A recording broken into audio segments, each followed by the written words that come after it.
Guys, आप लोगों का बहुत-बहुत स्वागत है हमारे यूट्यूब चैनल स्टडी पॉइंट राह में। तो हम आज आप लोगों के लिए कुछ मोस्ट इम्पोर्टेंट क्वेश्चन लेकर आए हैं जो हर एग्जाम के लिए बहुत ज़्यादा इम्पोर्टेंट है। तो चलिए बिना देर के स्टार्ट करते हैं और स्टार्ट करने से पहले बस आपको इतना ही कहूँगी, प्लीज़ मेरे चैनल को लाइक शेयर एंड सब्सक्राइब जरूर करिएगा। तो हमारा पहला क्वेश्चन है कि किस युद्ध के बाद भारत में मुगल शक्ति स्थापित हुई थी।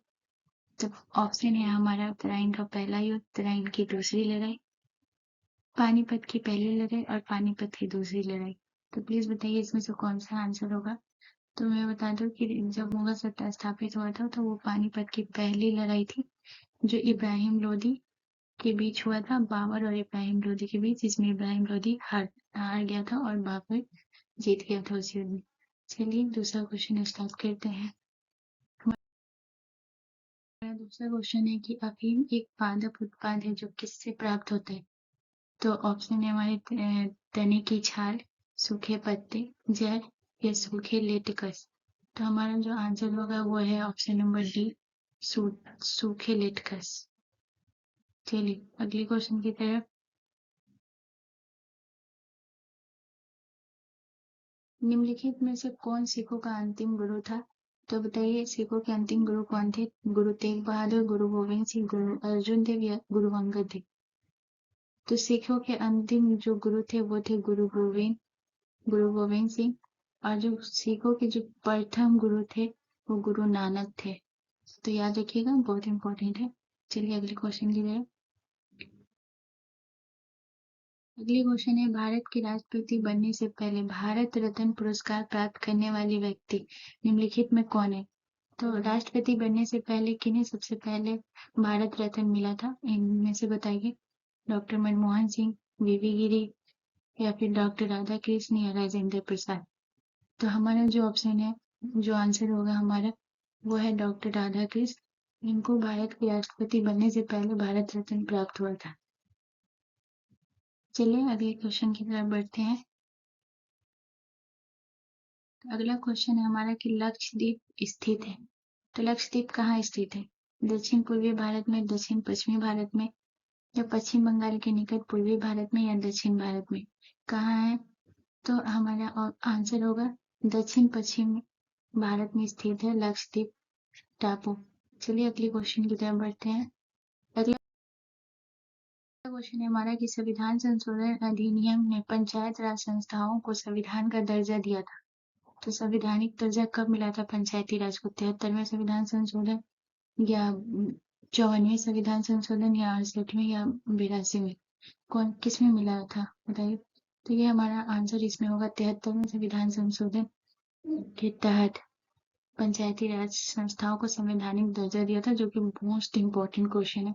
तो प्लीज याद रखिएगा आप लोग। चलिए अगले क्वेश्चन की तरफ। अगली क्वेश्चन है क्वेश्चन नंबर 7। भारत की निम्नलिखित नदियों में से कौन सी नदी है जो डेल्टा नहीं बनाती। डेल्टा आप लोगों को पता ही होगा, जो त्रिभुज के आकार का ऑलमोस्ट बनता है ऐसा। कौन सी नदी है बताइए। गंगा नदी, गोदावरी नदी, महानदी या ताप्ती नदी। तो आप लोगों को बता दें इसका आंसर होगा ताप्ती नदी। ताप्ती नदी जो है वो डेल्टा नहीं बनाती है। चलिए अगले क्वेश्चन की तरफ। अगले क्वेश्चन की तरफ बढ़ने से पहले आप लोगों से मेरी दिल से गुजारिश है कि प्लीज मेरे चैनल को लाइक शेयर एंड सब्सक्राइब जरूर करिएगा। चलिए अगले क्वेश्चन की तरफ। तो क्वेश्चन नंबर 8 है सबसे स्थिर पारिस्थितिकी तंत्र कौन सा है। तो बताइए महासागर, मरुस्थल, पर्वत या फिर वन, कौन सा है बताइए। तो इसका आंसर जो होगा वो होगा महासागर। परिस्थिति सबसे स्थिर परिस्थिति तंत्र है जो कि महासागर है। चलिए अगले क्वेश्चन की तरफ बढ़ते हैं।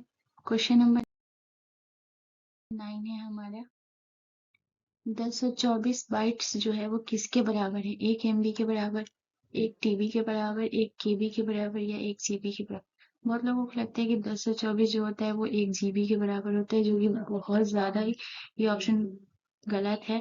तो प्लीज याद रखिएगा कि 1024 बाइट जो होता है वो 1 KB के बराबर होता है, न कि 1 GB के बराबर। चलिए अगले क्वेश्चन की तरफ।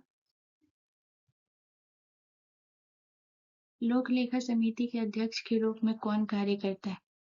हमारा सवाल है, लोक लेखा समिति के अध्यक्ष के रूप में कौन कार्य करेगा? तो बताइए, लोकसभा के अध्यक्ष, भारत के राष्ट्रपति, लोकसभा में विपक्ष के नेता या संसद के नेता?